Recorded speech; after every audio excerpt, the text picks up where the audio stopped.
Olá, pessoal, muito boa tarde a todos e a todas, meus caros amigos e minhas caras amigas, meus queridos alunos e minhas queridas alunas inscritos na disciplina Direito Penal 1, nesse semestre de 2020.6, que se aproxima do seu final. Muito boa tarde a todos e a todas, boa tarde também a vocês, meus caros amigos, minhas caras amigas, que não estão inscritos nessa disciplina, mas que nos acompanham através do YouTube. Uma boa tarde a todos e a todas. Meus amigos, nós vamos dar continuidade ao estudo do tema antijuridicidade e causas de exclusão de antijuridicidade. Esse tema foi por nós iniciado há 2 aulas atrás. Esse tema tão relevante para a ciência de direito penal, eu diria que um dos mais importantes temas de todo o programa, não só da nossa disciplina Penal 1, mas de todo o estudo da ciência jurídica penal, um dos temas mais relevantes da teoria geral do delito e um dos temas mais relevantes do direito penal como um todo, que é essa questão da antijuridicidade e das causas de exclusão da antijuridicidade.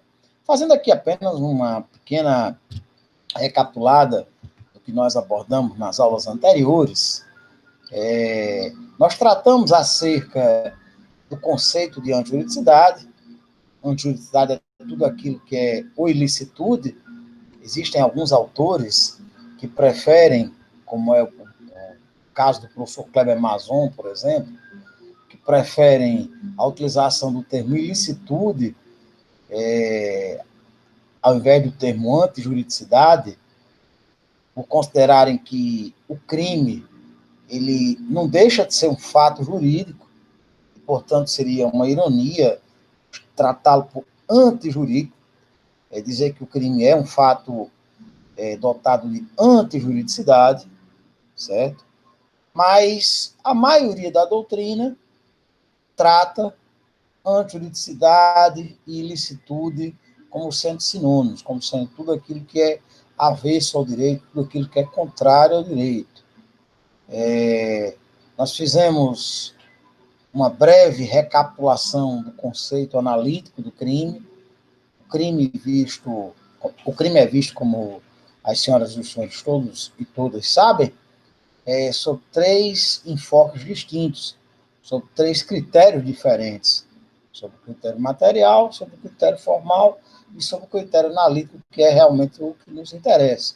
Sob o ponto de vista do critério analítico, a teoria preponderante em nosso país, a teoria que foi adotada pelo nosso Código Penal, inclusive, cujo redator da reforma, cujo chefe da comissão que reformou a parte geral do Código, foi o professor Francisco de Assis Toledo,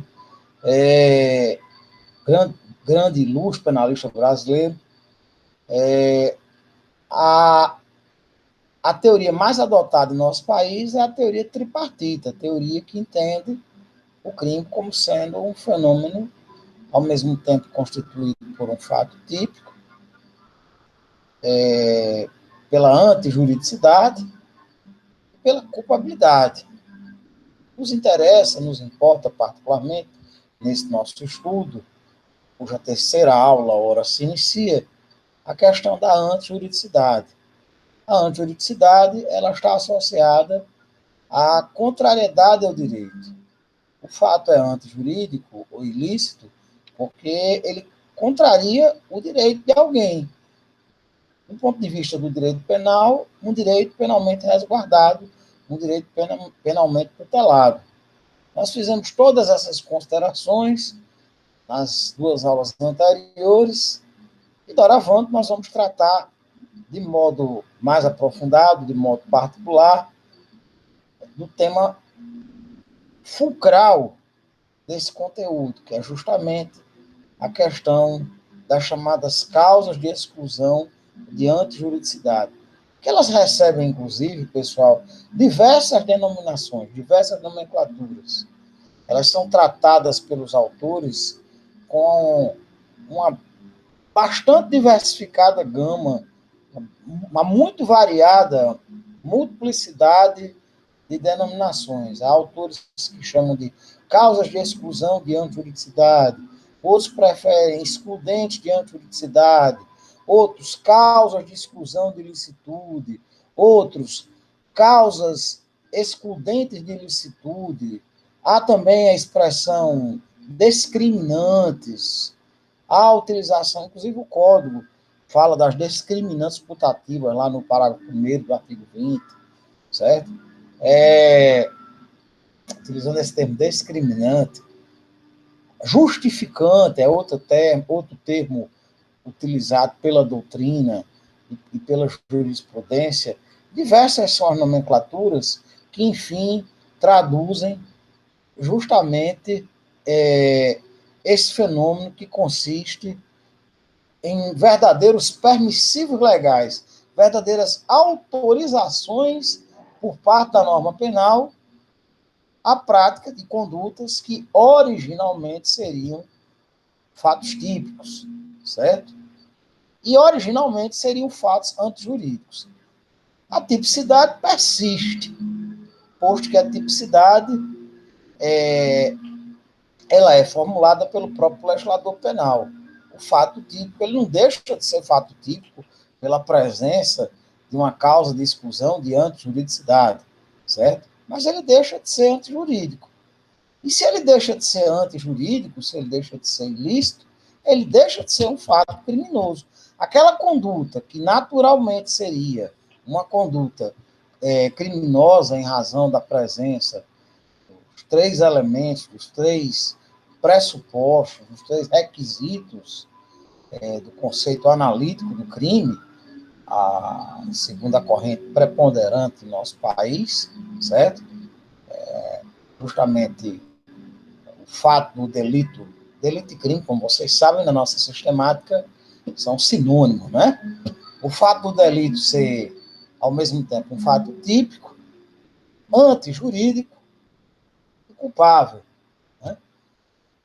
Perdendo a antijuridicidade pela presença desses permissivos, dessas causas de exclusão de antijuridicidade, o fenômeno deixa de ser crime, a conduta ela passa a ser acobertada pelo ordenamento jurídico, certo? Conforme a gente, inclusive, já discorreu nas 2 aulas que antecederam a presente exposição.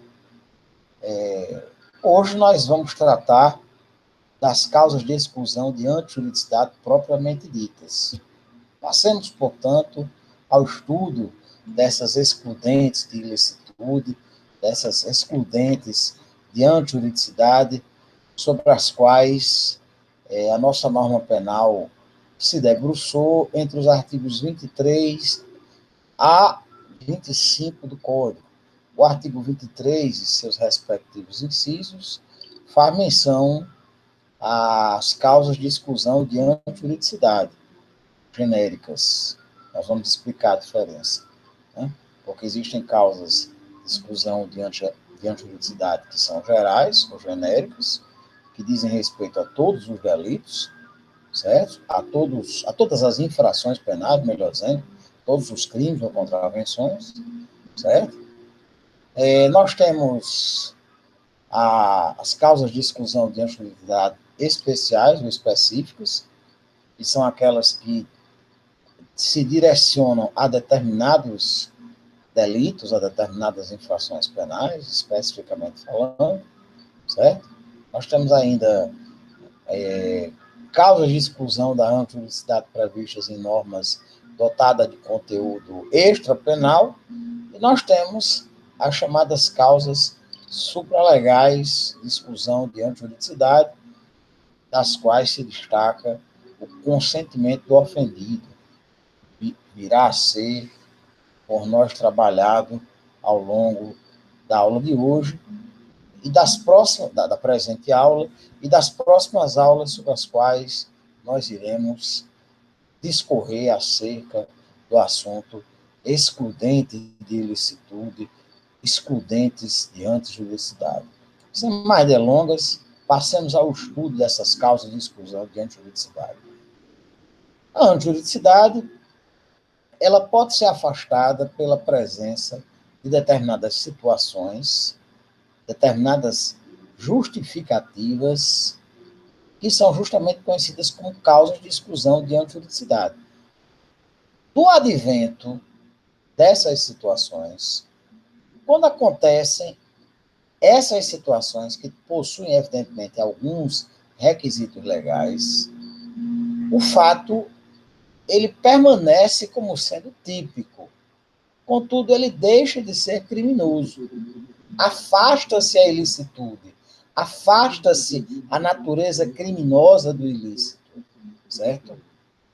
Em nosso sistema jurídico penal, há uma presunção, certo? Inclusive, nós adotamos no ordenamento jurídico penal brasileiro a chamada teoria da tipicidade como indício da ilicitude. Existe uma presunção, certo?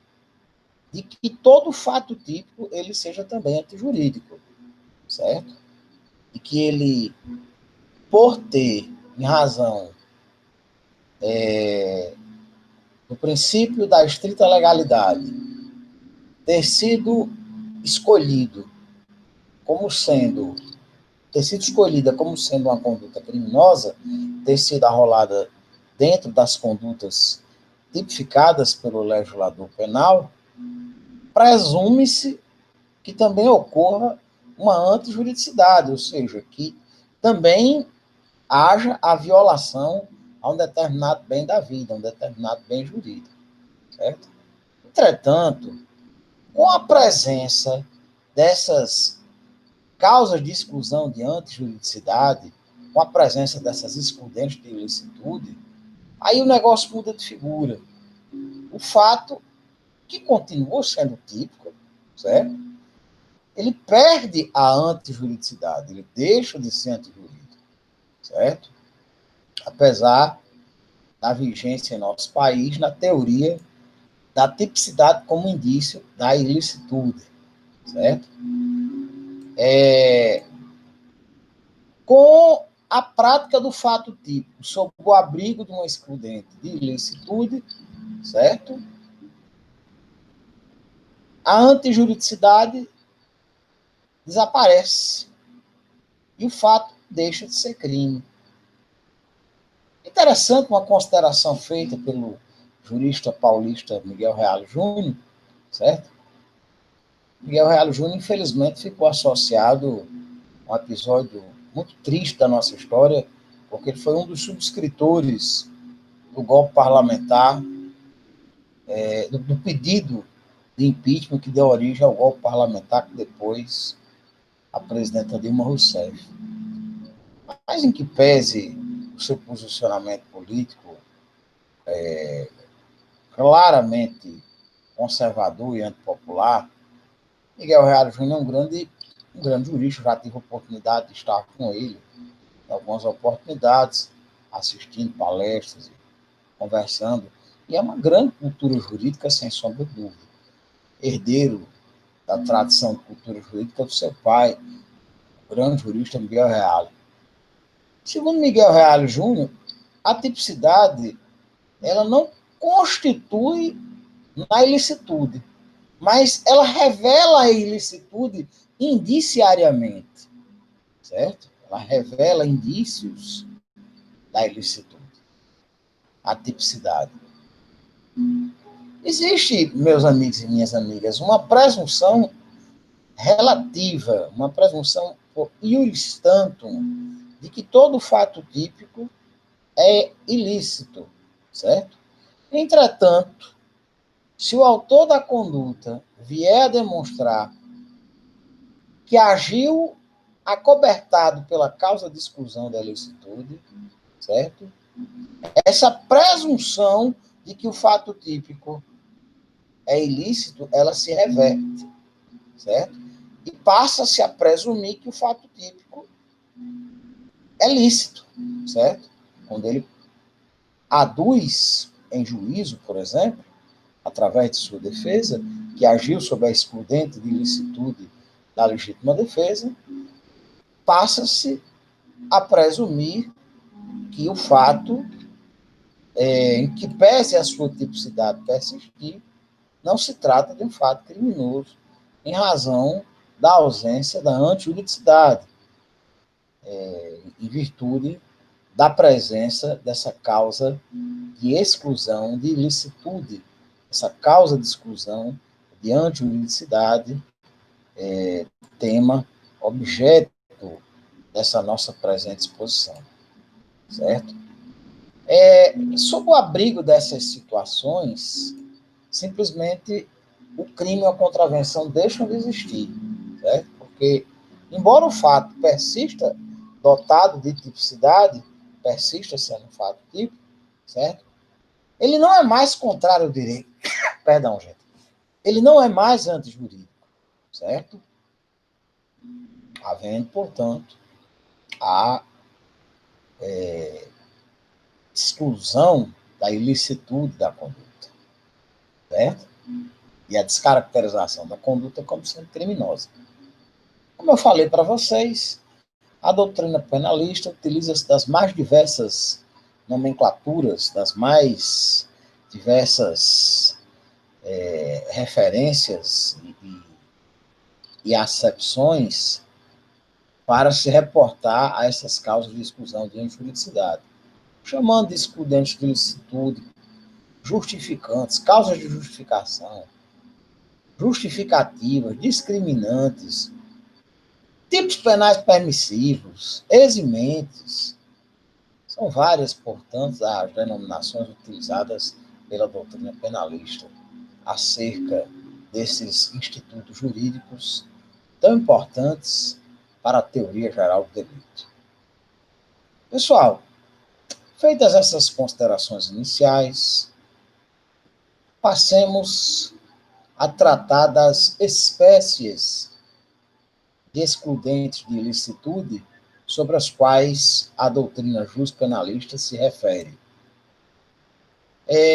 Existem 4 espécies, e eu não estou me referindo, gente, preste bastante atenção, eu não estou me referindo àquelas 4 causas gerais ou genéricas de exclusão de ilicitude, às quais faz referência o artigo 23 em seus respectivos incisos. Eu estou me referindo às espécies de excludentes de ilicitude de um modo mais amplo, entre as quais encontram-se presentes essas causas gerais de exclusão da antijuridicidade, certo?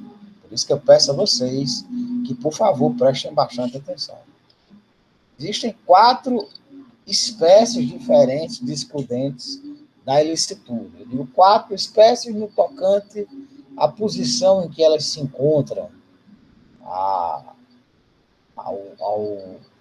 local, no sentido do ato normativo, da parte do ato normativo, onde se situam essas causas de exclusão de ilicitude. A primeira espécie delas, e a mais importante, sem qualquer sombra de dúvida, vem a ser as chamadas causas gerais ou genéricas de exclusão de antijuridicidade. Essas causas gerais ou genéricas de exclusão da antijuridicidade, meus queridos amigos, minhas queridas amigas, são aquelas trazidas pela parte geral do Código, justamente o estado de necessidade, a legítima defesa, o estrito cumprimento do dever legal e o exercício regular de direito, certo? Que estão previstas nos 3 incisos do artigo 23 e também no artigo 24, que define e dá os requisitos legais do estado de necessidade, e no artigo 25, que define conceitualmente e traz os requisitos necessários à caracterização da excludente de ilicitude da legítima defesa, certo? Essas causas são chamadas de causas gerais ou genéricas, certo? E elas se encontram previstas na parte geral do Código e elas têm a sua aplicabilidade estendida a toda e qualquer espécie de infração penal, certo?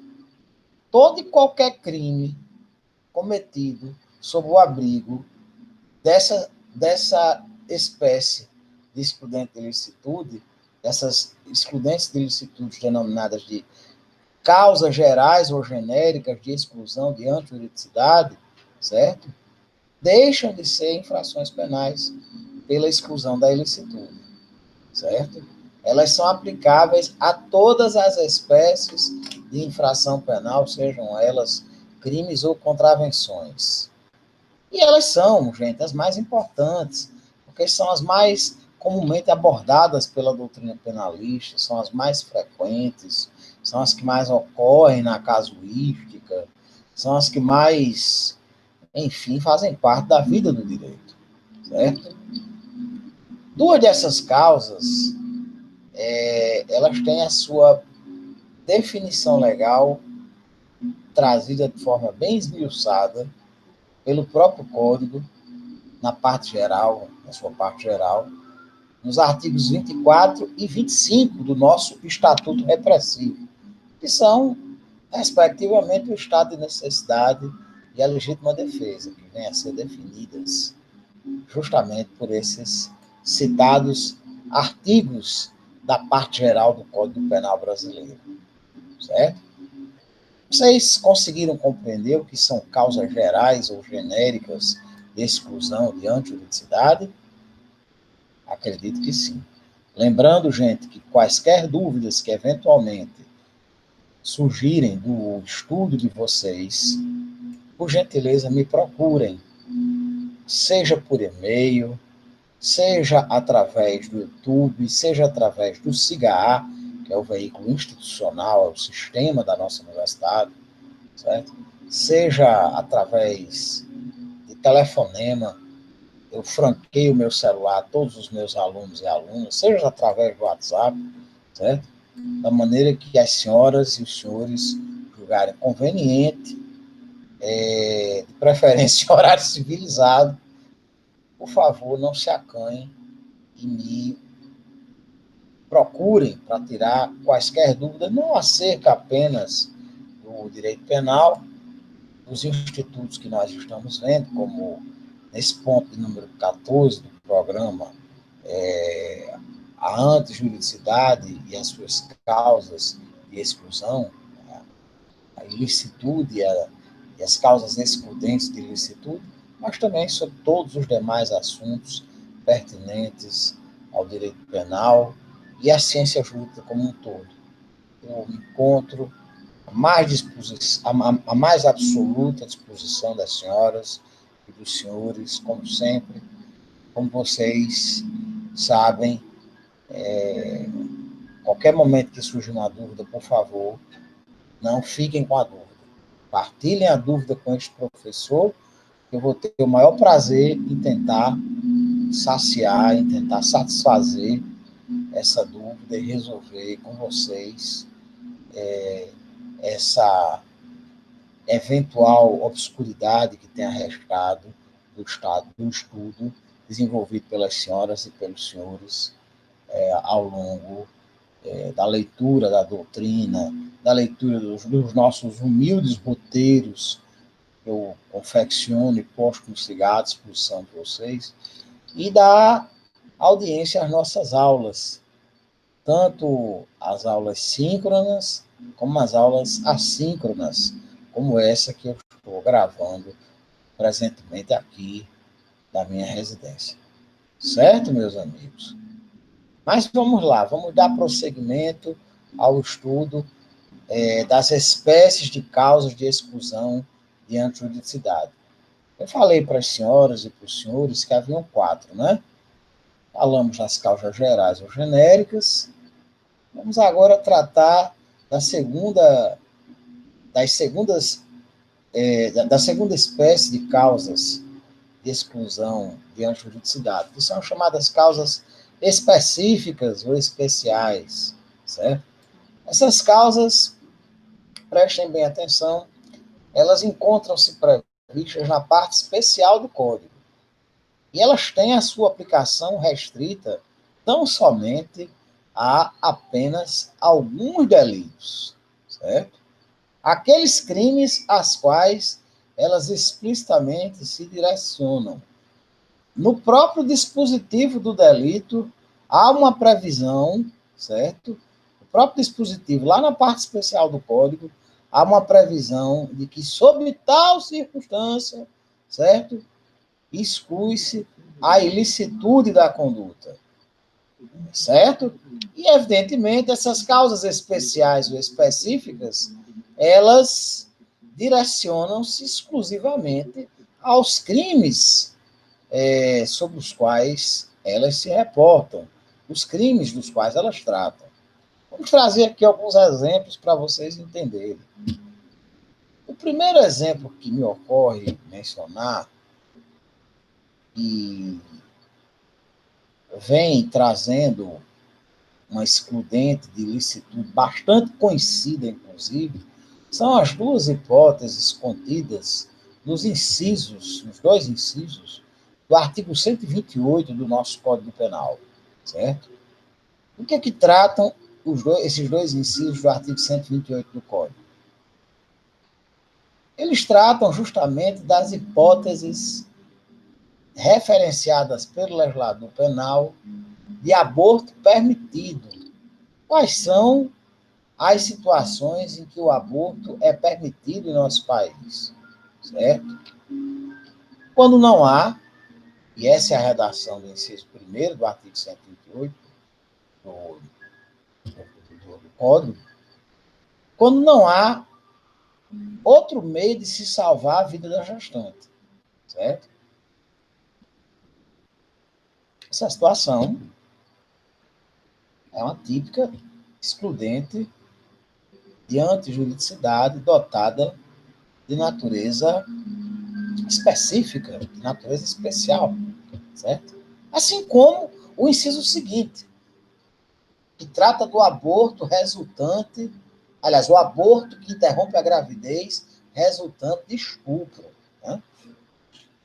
Nosso Código Penal introduziu esse permissivo legal por natureza humanitária, por questões de natureza óbvias, se evitar a continuidade de uma gestação que não foi fruto do amor, que não foi fruto da paixão, que não foi fruto do desejo, que não foi fruto do tesão, mas que foi fruto de uma violência sexual, que foi fruto de um dos mais horripilantes crimes previstos em nosso ordenamento jurídico penal, que é o crime lá do artigo 203 do Código, o crime do estupro, se viola não apenas o corpo da vítima, mas a sua liberdade de dispor desse corpo da melhor forma que lhe aprouver, sob o ponto de vista sexual, sob o ponto de vista da satisfação da libido. Nessa situação, se a gravidez ela é resultante de estupro, certo? Autoriza-se a realização do aborto. Outra causa importante de exclusão de antijuridicidade de uma conduta que naturalmente seria criminalizada, certo? É interessante, gente, eu trouxe até para vocês no roteiro, eu fiz até a referência no roteiro ao link com o julgamento. Em 2012, a nossa Suprema Corte, o nosso Supremo Tribunal Federal, ele tratou de julgar no julgamento da ADPF número 54. O que é a ADPF, gente? É uma arguição de descumprimento de preceito fundamental. É uma ação dotada de natureza constitucional que é direcionada ao Supremo, né? E o Supremo julgou a ADPF número 54, que foram propostas por uma entidade que congrega os profissionais de saúde no Brasil, uma entidade que está no rol dos legitimados, como a OAB também, né? Para a propositura dessa arguição de descumprimento de preceito fundamental, e o Supremo entendeu pela inconstitucionalidade do entendimento de que o aborto nos chamados fetos anencéfalos. O que é feto anencéfalo? Aquele que não tem encéfalo.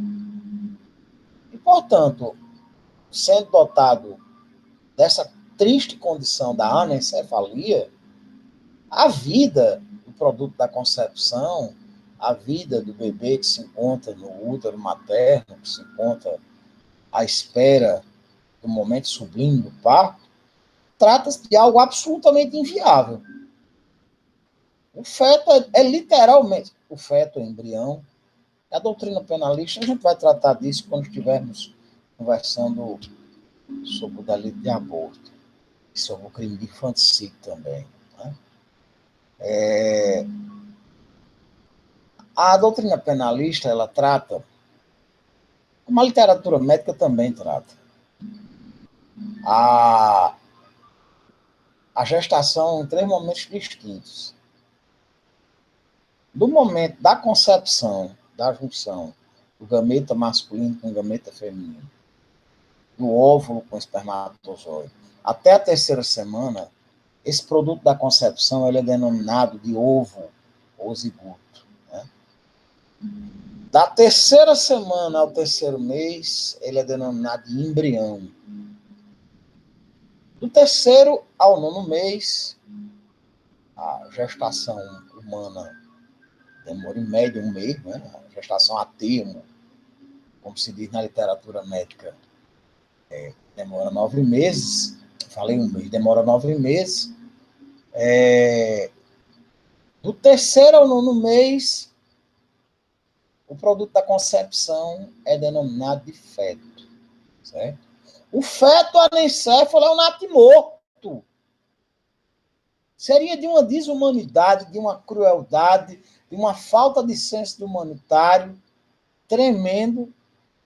Imaginasse que uma mãe, imaginasse que uma mulher gestante carregasse dentro do seu corpo, dentro da cavidade uterina, um ser fadado a morrer ao nascimento, em razão da anencefalia.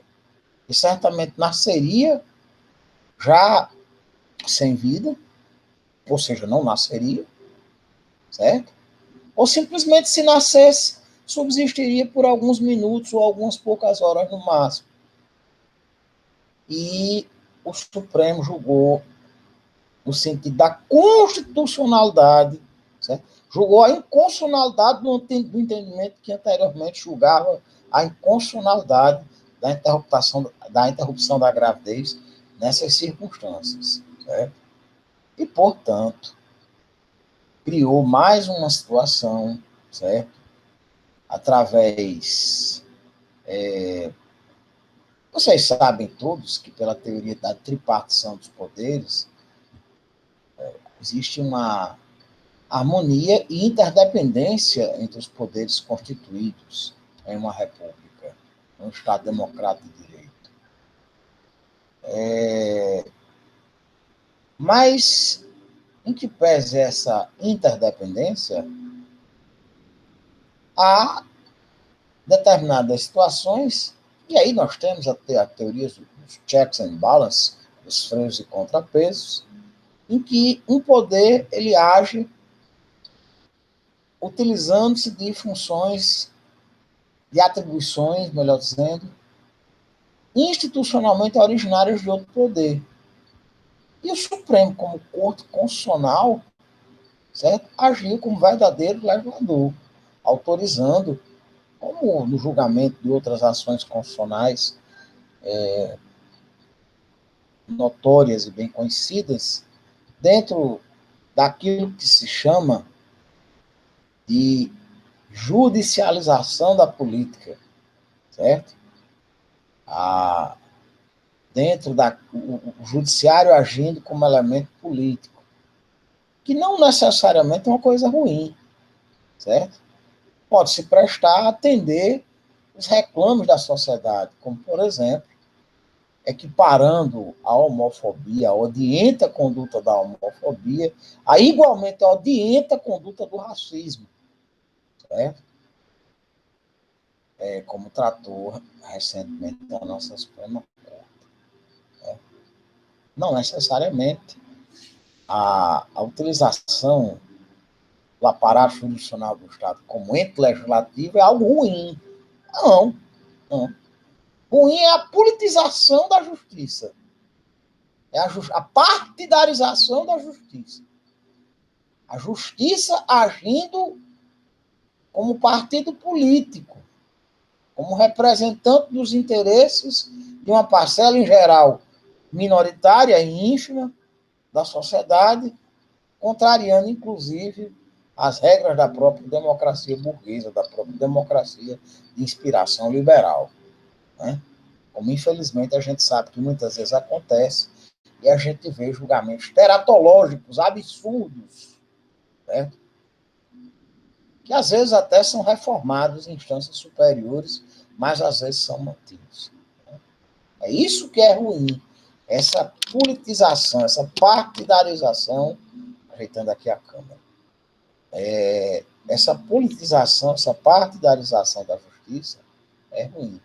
Mas a judicialização da política, no sentido do judiciário agindo como ente legislativo mesmo, certo? Nem sempre é algo necessariamente nefasto. Nem sempre é algo necessariamente ruim, como foi nessa questão da ADPF, do julgamento da ADPF número 54, que provocou muita polêmica na época, viu?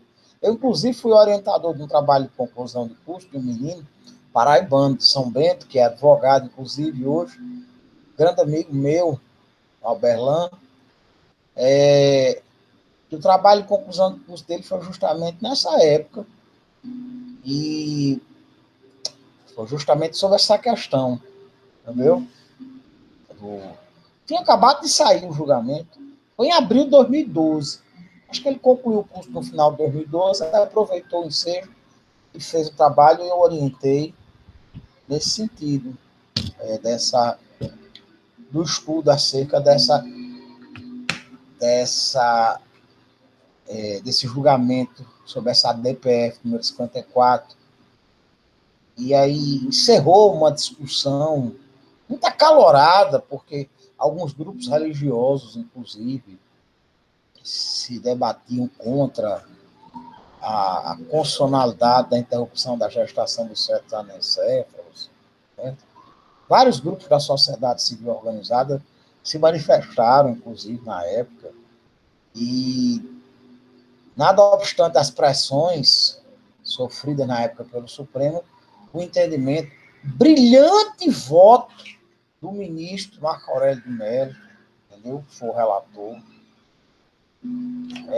Eu trouxe para vocês o roteiro, certo? E o voto de Marco Aurélio, brilhantemente bem escrito. Marco Aurélio é uma capacidade. Que pese eu discordar radicalmente deles dois, eu acho que o Supremo tem duas figuras, uma genialidade, três. Um deixou de ser gente quando entrou no Supremo. Mas tem três figuras ali de uma cultura jurídica fantástica. Gilmar Mendes, de quem eu divido, de quem eu discordo visceralmente, radicalmente, do ponto de vista ideológico, certo? Mas que admito a sua genialidade, um dos maiores constitucionalistas desse país, indubitavelmente, entendeu? Ele foi orientador, ele é professor da UNB, foi orientador, trabalho de conclusão de curso, na graduação, de um grande amigo meu, Dr. Paulo Linhares, brilhante jurista, professor aposentado da UERN, e dono da radiodifusora lá de Mossoró. Paulo, que nos acompanha, um abraço, Paulo, de quem eu tive a honra de ter sido sócio, fui sócio do Dr. Paulo Linhares durante alguns anos em Natal. Eu mantinha escritório em Mossoró, em Natal eu era sócio dele, História de Natal. E Paulo Linhares foi orientado por Gilmar Mendes, e eu tive a oportunidade de conhecê-lo através do Dr. Paulo. É um homem dotado de uma soberba capacidade de entendimento acerca dos mais variados temas jurídicos, em que pese eu considerar o seu posicionamento, às vezes, dos mais deselegantes nas sessões. Às vezes ele acha, parece que vou fazer agora como o ex-ministro Barbosa Gomes, Joaquim Barbosa Gomes. Ele parece estar na fazenda dele, tratando com o jagunço dele, sabe? Mas em que pese é isso, é um gênio. Marco Aurélio nem se fala, cultura jurídica fantástica. E nós tínhamos os melhores advogados desse país. Infelizmente, eu acho que a advocacia perdeu um brilhante advogado e o Supremo ganhou, com todas as vênias possíveis, um ministro. Felizmente, eu fico muito triste em externar esse meu posicionamento, mas é um posicionamento que não é só meu. É um posicionamento que, inclusive, se reveste muitas vezes nos próprios votos, certo? Que ele profere, sabe? Que destoam radicalmente da forma. Ele fazia sustentações orais. Quem quiser, procure no YouTube. Sustentações orais, como, por exemplo, uma que ele fez, fantástica, sobre a questão da união homoafetiva. O ministro Luiz Roberto Barroso era um dos melhores advogados desse país, sem qualquer sombra de dúvida. E a advocacia perdeu um grande advogado. E o Supremo ganhou um ministro menor. Felizmente. Felizmente. Se ele fosse o jurista que era como advogado, certo? O Roberto Barroso é dotado de uma cultura jurídica vastíssima. Pena que as suas posições como ministro, sabe, inclusive recentemente como presidente do TSE, nem sempre foram coerentes com essa cultura jurídica, sabe? Com essa cultura jurídica, a postura do advogado militante, combativo, inteligentíssimo, articuladíssimo, certo? Que ele foi. Eu tenho um amigo, advogado lá em Natal, que foi meu colega de faculdade, que estagiou um tempo. Depois de formado, passou um tempo no Rio de Janeiro, estagiou um tempo. Eu não sei se vocês sabem, o bacharel em Direito, que não é advogado ainda, ele pode ser estagiário, escritório de advocacia. Viu? Eu tenho um irmão e uma das minhas ex-mulheres foram meus estagiários, já eram bacharéis em Direito, e apesar de não terem ainda a carteira da OAB, durante um curto espaço de tempo, entre a conclusão do curso e a aprovação na ordem, não, e a firmação do compromisso junto à ordem, né? Porque só é advogado após receber a carteira e firmar o compromisso, né? Foram meus estagiários. E esse menino que é advogado lá em Natal, meu colega de faculdade, fala, sabe, encantado sobre o período que permaneceu lá com o doutor Luiz Roberto Barroso, certo? Ele, mais que um grande advogado, um grande professor, tem sustentações orais dele, fantásticas no YouTube, entendeu? Uma cultura jurídica, uma eloquência, uma loquacidade, sabe? Eu ressaltei essa questão da defesa das uniões homoafetivas, essa sustentação oral que ele fez perante o Supremo, de onde hoje ele é um dos integrantes, né? Mas muitas outras. Procurem depois no YouTube. São aulas de direito, entendeu? Como eu digo, a advocacia perdeu um grande quadro e o Supremo ganhou um ministro menor. Um ministro que está muito aquém da cultura jurídica, viu? O Luiz Roberto Barroso. Mas eu comecei essa discussão porque eu estava falando da ADPF 54, né? Criou esse permissivo do aborto dos fetos anencéfalos, né? Autorizando a interrupção da gestação quando dessa triste situação, né?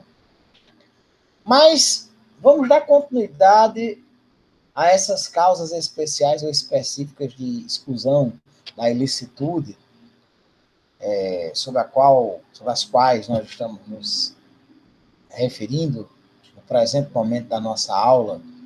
Lá no artigo 142 do Código, existe outra exclusão, outra exculpante, outra terminologia, outra justificante, que exclui os delitos de injúria e difamação em certas situações previstas naquele dispositivo legal, previstas lá no artigo 142, certo? Por exemplo, lá no inciso 1º do artigo 142, consta a previsão legal de que não consiste em injúria ou difamação punível a ofensa irrogada em juízo em discussão da causa pela parte ou por seu procurador, ou pelo advogado.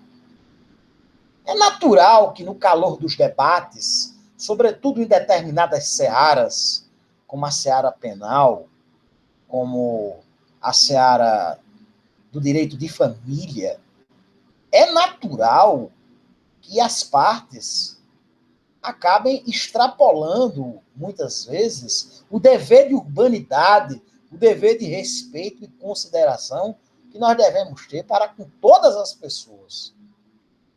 Muitas vezes, a contundência das discussões, o relevo, a importância dos bens jurídicos que estão ali sendo disputados, acabam fazendo com que audiências que são oportunidades naturalmente formais, solenes, dotadas de uma certa liturgia, acabam descambando para verdadeiros barracos, entendeu? Com a pronúncia de expressões injuriosas de parte a parte, proferidas, inclusive, pelos próprios advogados. Né? Sobre isso, eu acho que o advogado ele deve sempre manter, é uma recomendação que eu sempre dou aos meus alunos, sobretudo aqueles que pretendem se enveredar por esse caminho tão nobre e tão espinhoso, esse caminho tão árduo, porém tão glorioso, que é o caminho da advocacia. O dever de urbanidade, o dever de tratar as pessoas com decência, com decoro, com respeito, com gentileza, certo? É um dever inerente, assim, a boa convivência social, né? Mas, assim, é um dever funcional do advogado. O próprio Estatuto da Ordem prevê o dever de urbanidade. O advogado, porque eu conheço colegas, com todas as vênias possíveis, que eles chegam num balcão do fórum, certo? Parece que estão chegando no balcão de um botequim, certo? Tratando, nem no balcão do botequim, claro, deve se tratar ninguém de forma deselegante. Eu acho que ninguém, em momento nenhum, está autorizado a tratar alguém de forma deselegante, salvo em certas situações excepcionalíssimas, como na legítima defesa, que nós vamos, inclusive lá no delito de injúria, autoriza-se a retorção imediata, certo? É outra Outra forma com a qual se manifesta a legítima defesa. E a gente vai falar sobre esse tema também, igualmente muito importante, certo? Bom, mas eu estava falando do artigo 142, né? A ofensa irrogada em juízo pela parte do procurador não consiste em injúria ou difamação, certo? Aqui cabe uma consideração.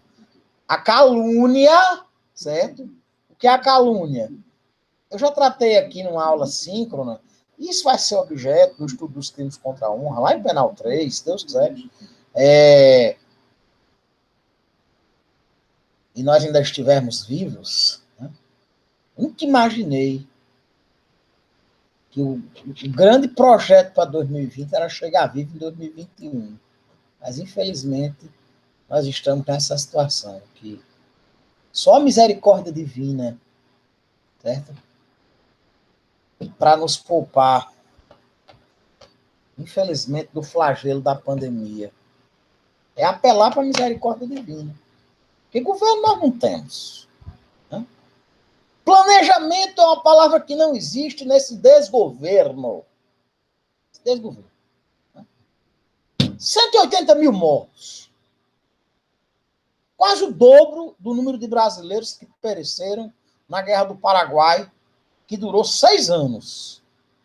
6 anos o Brasil perdeu 100 mil pessoas. Né? Naquele que foi o maior conflito armado da história da América Latina. Uma guerra de grandes proporções que praticamente destruiu a população de um país. Estima-se que até 500 mil de paraguaios tenha morrido naquele conflito. Certo? Mas morreram 100 mil brasileiros em 6 anos. A Covid-19 não durou nem 9. Certo? Ainda vai fazer 9 meses. Para matar 180 mil.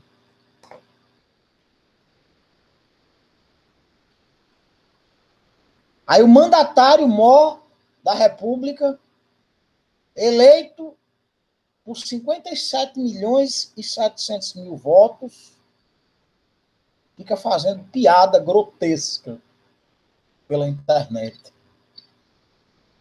Como naquele vídeo que viralizou, acho que antes de ontem. Tantas vezes fez pouco caso. Isso é cuspir no túmulo das vítimas da Covid-19. É cuspir na memória dos mortos e no sentimento das famílias enlutadas, que na maioria das vezes não tiveram nem direito às formalidades funerárias inerentes a esse momento tão difícil da vida, que é a perda de um ente querido, a perda de um parente ou amigo. É tripudiar com o nosso povo. Tripudiar. Por isso que só a misericórdia divina nós podemos rogar. Porque ao Estado, infelizmente, nós não podemos, infelizmente, não, mas essa é uma situação no mundo inteiro, no mundo inteiro. Coincidentemente, os dois países com o maior número de vítimas são dirigidos por bufões de opereta, por aprendizes de ditadores, como o senhor Jair Bolsonaro e o senhor Donald Trump, que, com a graça de Deus, perdeu a eleição para o ex-vice-presidente Barack Obama e ex-senador Joe Biden, que é professor de direito, inclusive. É advogado de carreira e professor de direito. Senador e vice-presidente. Senador por 6 mandatos pela Pensilvânia. E vice nos 2 mandatos de Barack Obama. Pois é, difícil, uma situação difícil. Difícil. Mas vamos voltar a tratar aqui das excludentes especiais ou específicas de anti-juridicidade. Vamos tratar aqui, os queridos e minhas queridas, meus amigos, minhas amigas, de outra espécie, também trazida pelo artigo 142, de causa específica ou especial de exclusão de antijuridicidade. O inciso 2º do artigo 142, ele traz a seguinte disposição legal, que não consiste em injúria ou difamação punível a opinião desfavorável da crítica literária, artista ou científica, salvo quando inequívoca a intenção de injuriar ou difamar. Ou seja, um crítico literário que escreve para um jornal diz que uma peça de teatro desculpe minha expressão vulgar, uma porcaria. E os méritos artísticos daquela obra são os mais questionáveis possíveis e imagináveis. O crítico de cinema diz que o filme é uma droga, não presta.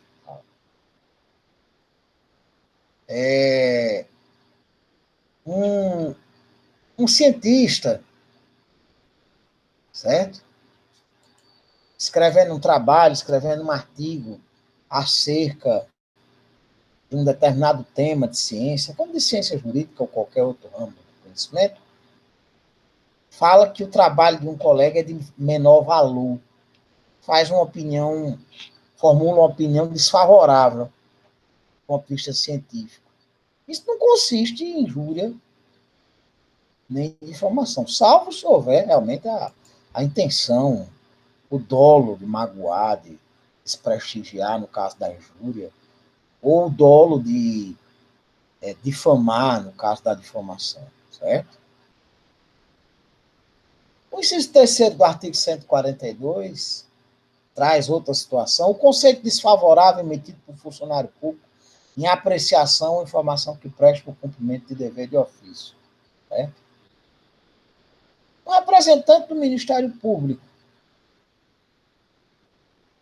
que manda um ofício a uma repartição tecendo críticas ao diretor da repartição, ele não comete injúria ou difamação. Um delegado que, no relatório conclusivo do inquérito, firme uma posição desfavorável acerca de um determinado indiciado, não comete injúria ou difamação. Né? Essas situações, elas são todas amparadas por essa excludente de antijuridicidade específica ou especial que se direciona ao artigo 142 do Código, certo? E existem muitos outros exemplos que estão presentes na parte especial. Um deles, lá no crime de constrangimento ilegal, certo?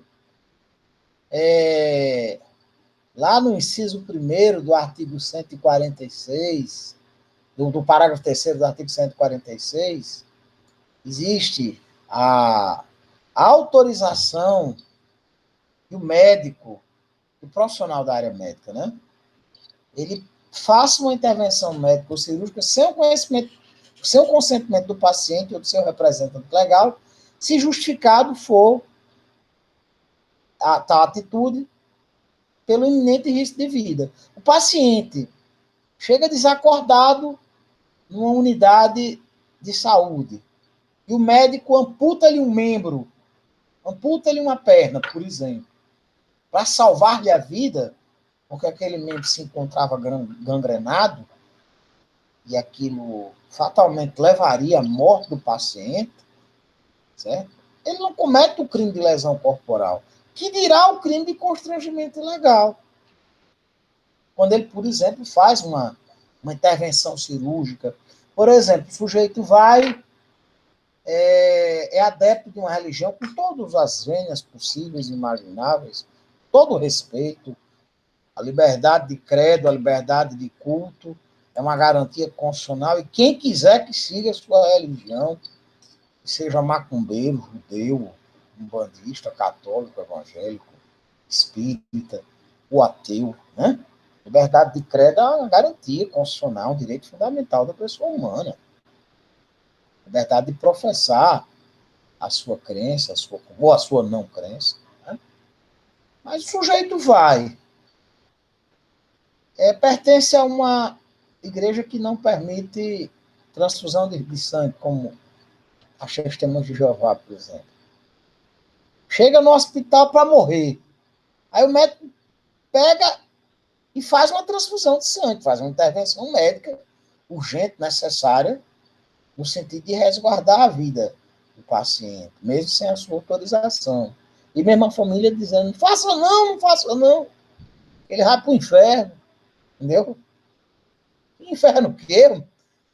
E faz uma transfusão, ou um transplante de órgãos e tecidos, certo? Nessas situações, ele se encontra acobertado por essa excludente de licitude do inciso 1º do parágrafo 3º do artigo 146, certo? Quer ver outra? No inciso seguinte, no inciso 2º do parágrafo 3º do artigo 146.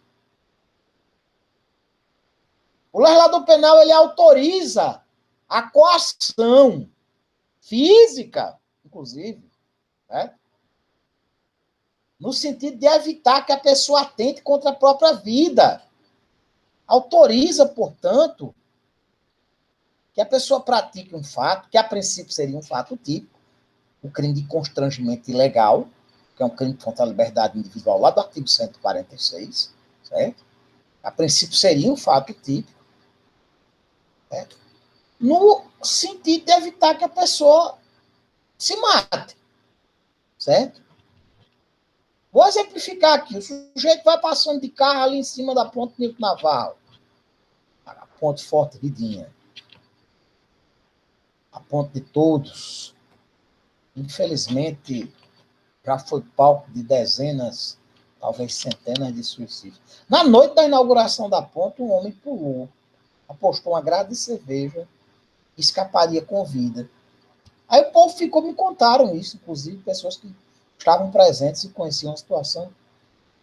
Inclusive um conhecido meu, amigo meu, é daqui de Caicó, mas mora na Atlântica, que ficaram, não, vá, estimulando, praticando, obviamente, o ilícito do induzimento, instigação, auxílio ao suicídio, à automutilação, lá do artigo 122 do Código. Não, público, você não morre, não. Aí ele apostou uma grade de cerveja e pulou. Na noite da inauguração, na noite que a afinada governadora Vilma de Faria inaugurou a ponte, um cidadão se matou ali. Centenas, talvez dezenas de pessoas, dezenas, talvez centenas de pessoas tenham se suicidado ali. E essa coação exercida para impedir o suicídio, a qual se reporta o inciso 2º, certo? Ela pode ser exercida sem que o indivíduo pratique. Pelo contrário, um gesto nobre, humanitário. O sujeito vai passando de carro, tem um indivíduo subindo o gradil ali da Nilton Navarro, querendo pular. Aí para o carro, diz, não faça isso não, pelo amor de Deus. Se agarra com ele, puxa, entendeu? Claro que isso não é constrangimento ilegal, né? Embora ocorra a presença de um fato tipificado pelo artigo 146, existe esse permissivo legal por essa causa de exclusão de antijuridicidade específica ou especial do inciso 2º do parágrafo 3º do artigo 146, certo? Inúmeras são as possibilidades presentes na parte especial do Código. Mas vocês entenderam que essas causas especiais ou específicas de exclusão de antijuridicidade, elas se direcionam a crimes específicos e elas estão presentes na parte especial do Código, diferentemente daquelas causas gerais ou genéricas, que aquelas ali estão presentes na parte geral do Código, que são as 4 clássicas, né? Lá dos artigos 23 a 25. Aquelas ali dizem respeito a todas as infrações penais, certo? Essas aqui não. Dizem respeito apenas a determinados ilícitos, certo? Apenas a determinados delitos sobre as quais elas efetivamente se referem, Né? Existe uma terceira espécie de causa de exclusão de antijuridicidade, que é interessante, inclusive, porque essa causa de exclusão de antijuridicidade, ela se encontra presente não na legislação penal, mas sim em leis que não são dotadas de natureza penal, leis dotadas de natureza extrapenal. Certo? Incrível, né? Pois é, saibam as senhoras e os senhores que existem causas de exclusão de ilicitude ou antijuridicidade que elas encontram previsão legal não no Código, na parte especial do Código, não na legislação penal extravagante, mas sim em lei de natureza não penal, de natureza extrapenal, certo? Quer ver eu dar alguns exemplos para que vocês possam entender? É interessante, gente, que lá no artigo 10 da Lei 6.538, existe a previsão explícita de que o indivíduo, no exercício regular de um direito, certo? O indivíduo que trabalha no serviço postal, certo? Os Correios, ou SEDEX, FedEx, serviço postal, vem abrir uma carta com conteúdo suspeito, certo? O sujeito desconfia que no SEDEX tem cocaína, certo? Que alguém utilizou no serviço do correio, certo? Para transportar cocaína ou qualquer outra substância ilícita entorpecente. Ele vai e abre. A princípio, ele estaria praticando o ilícito penal da violação de correspondência. Só que ele é acobertado por essa causa de exclusão de antijuridicidade, certo? Prevista numa lei de natureza não penal, como é o caso da Lei 6.538, gente. Interessante, né? Mas há outras situações semelhantes a essa, há outras situações interessantes, nas quais vejam só, as senhoras e os senhores, meus queridos amigos e minhas queridas amigas, ocorre a previsão de uma excludente de antijuridicidade numa lei de natureza não penal. Lá no Código Civil, no artigo 1210, lá no parágrafo 1º do artigo 1210 do Código Civil, existe a previsão legal acerca da legítima defesa do domínio, quando o proprietário tem o direito a retomar o imóvel que foi objeto de esbulho logo após a invasão. O Código Civil autoriza o que é esbulho. Esbulho é a invasão, a turbação, em geral de forma injusta, de forma violenta, da propriedade ou da posse. O proprietário tem o direito a retomar após uma invasão, certo? E aqui eu vou fazer uma consideração importante acerca da diferença entre diferença jurídica e política de invasão e ocupação. Certo? A invasão de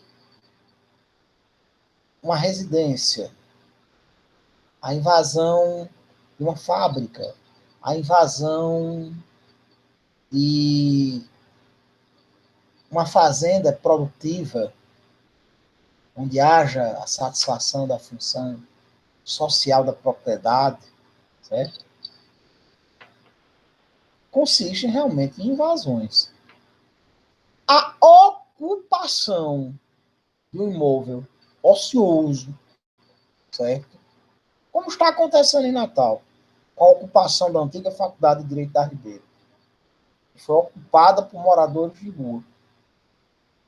A ocupação de um latifúndio improdutivo, por exemplo, sem querer fulanizar, mas, por exemplo, pelos trabalhadores integrantes do movimento dos trabalhadores rurais sem terra, de uma fazenda improdutiva, de um latifúndio enorme, onde não está sendo satisfeita nem a função social da propriedade, nem se está gerando emprego, nem se está gerando renda, serve apenas para especulação imobiliária e para aumentar a riqueza de quem já é muito rico. Uma ocupação dessa natureza é algo legítimo, numa escala de valores constitucionais, certo? A Constituição Federal assegura direito à vida, direito ao trabalho, o direito à moradia com dignidade, certo? Se o Estado não está satisfazendo esses direitos, aí são outros 500. Mas uma ocupação de quem não tem teto vai morar onde? No meio da rua? Eu acho impressionante. Aqui em Caicó e lá em Natal também, toda pequena ou média cidade, a quantidade de imóveis ociosos que não são alugados, certo? Para gerar renda, que não são emprestados, cedidos, poderiam ser, muitas vezes, de pessoas riquíssimas, não sabem nem o que tem, e os imóveis se deteriorando, se acabando no tempo. Sem a satisfação da função da função social da propriedade. Quem ocupa um lugar desses, ocupa, não invade. Certo? Essa é uma diferença ontológica, inclusive, entre ocupação e invasão. Certo? Isso aqui é o que eu estou me referindo, a invasão. Essa situação hipotética lá do 1210, parágrafo 1º do Código Civil, com a causa de exclusão de antijuridicidade, o sujeito invade a propriedade legítima, certo, de alguém. A lei autoriza. Uma lei de natureza extrapenal. Uma lei de natureza civil, como é o Código Civil de 2002.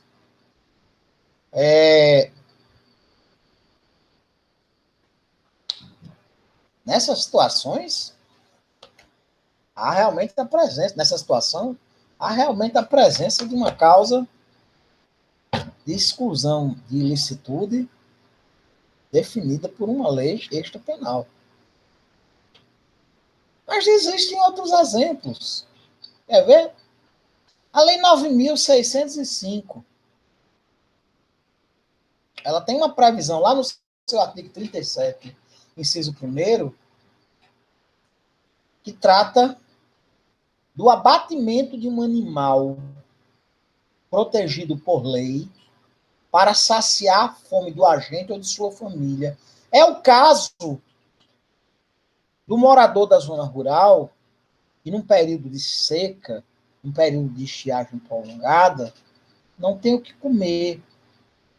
E mata, pega uma espingarda que tem, e mata umas aves de arribação, entendeu? Para satisfazer a sua fome, para comer aquela proteína, para não morrer de fome com sua família. O artigo 37, inciso 1º,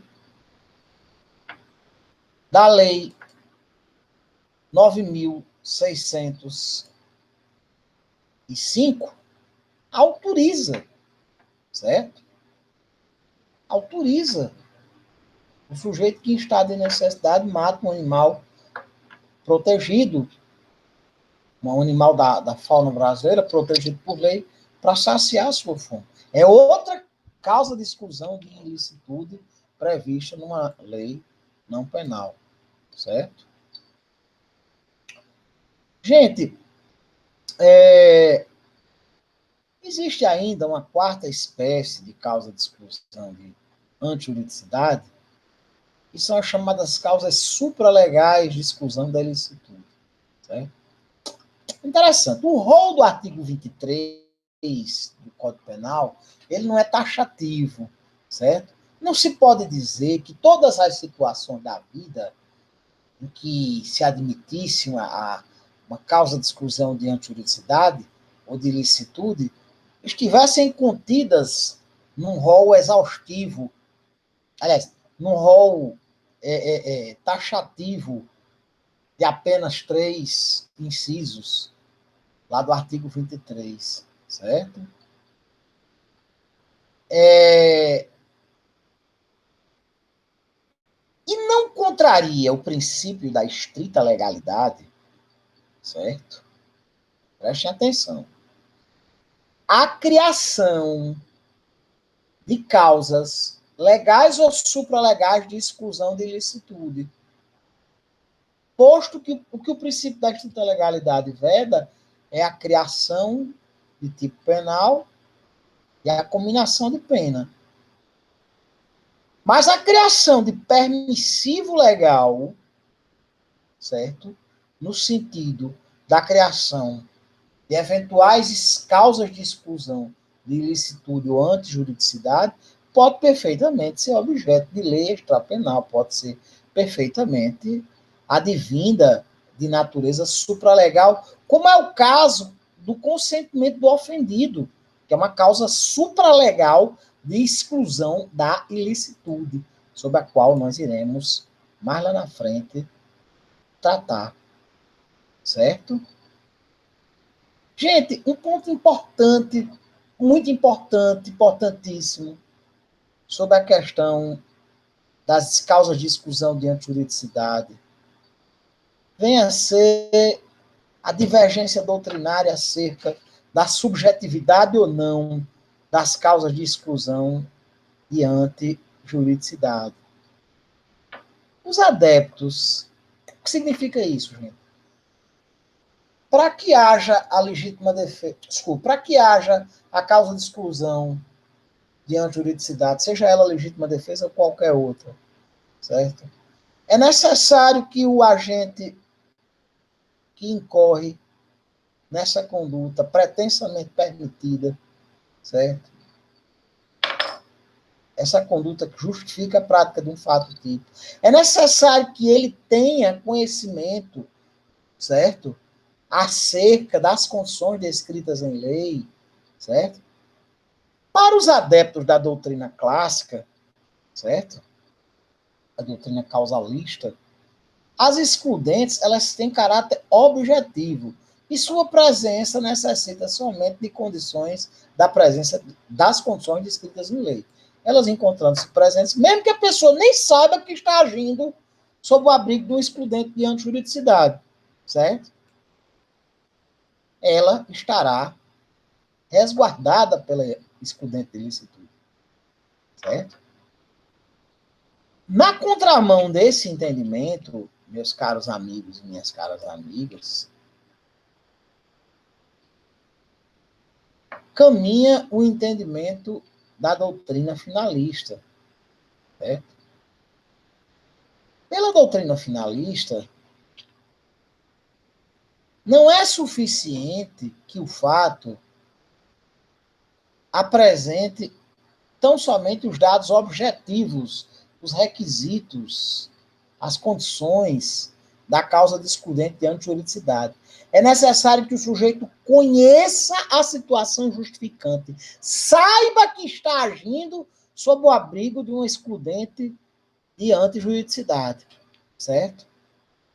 Segundo o entendimento desses estudiosos, a conduta, para que se justifique a exclusão da ilicitude, deverá ser revestida não só dos requisitos objetivos das discriminantes, das excludentes de ilicitude, mas também dos requisitos subjetivos, ou seja, o conhecimento, certo? É aquilo que os adeptos dessa teoria chamam de elemento subjetivo da exclusão da ilicitude. Há necessidade da presença do chamado elemento subjetivo da exclusão da ilicitude, ou seja, é necessário que o sujeito conheça a situação que justifica a prática do fato típico, certo? Tirando-lhe a antijuridicidade. Do contrário, segundo os entendimentos dessa doutrina finalista, certo? Não incidirá a causa de exclusão de antijuridicidade, certo? E subsistirá a ilicitude e, por consequência, também o crime, certo? A ausência, no entender da doutrina finalista, dos elementos objetivos, dos requisitos inerentes a cada uma das causas de exclusão de antijuridicidade, certo? E dos requisitos de natureza subjetiva, certo? Ou seja, o elemento subjetivo, o conhecimento. Eu sabia que eu estava agindo em legítima defesa, por exemplo. Né? Levaria à ilicitude da conduta. A conduta persistiria ilícita, persistiria antijurídica e, portanto, persistiria criminosa, certo? Essa é uma importante consideração que eu gostaria de fazer aqui, encerrando essa terceira aula acerca da antijuridicidade e das causas de exclusão da antijuridicidade. Nós vamos, doravante, tratar acerca do ponto que, na minha opinião, é o ponto fulcral, o ponto fundamental dessa discussão jurídica que a gente tem travado através dessas minhas modestas exposições, nesse nosso ponto de número 14, o conteúdo programático da nossa disciplina de Direito Penal.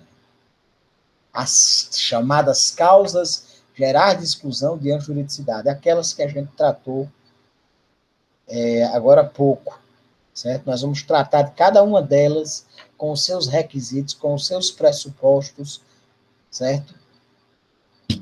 Inerentes a cada uma dessas 4 causas de exclusão de antijuridicidade sobre as quais se debruçam os artigos 23 a 25 do Código Penal Brasileiro. Meus caros amigos e minhas caras amigas. Eu vou dar uma pausa, depois a gente continua. Vou postar esse vídeo, depois a gente dá continuidade postando o 4º vídeo acerca do tema antijuridicidade e exclusão da antijuridicidade, tratando acerca das 4 causas gerais de exclusão de antijuridicidade previstas em nosso ordenamento jurídico penal, na parte geral do Código, mais especificamente nos artigos que vão do 23 ao 25. Um forte e fraterno abraço a todas as senhoras e a todos os senhores. Até logo, meus amigos e minhas amigas.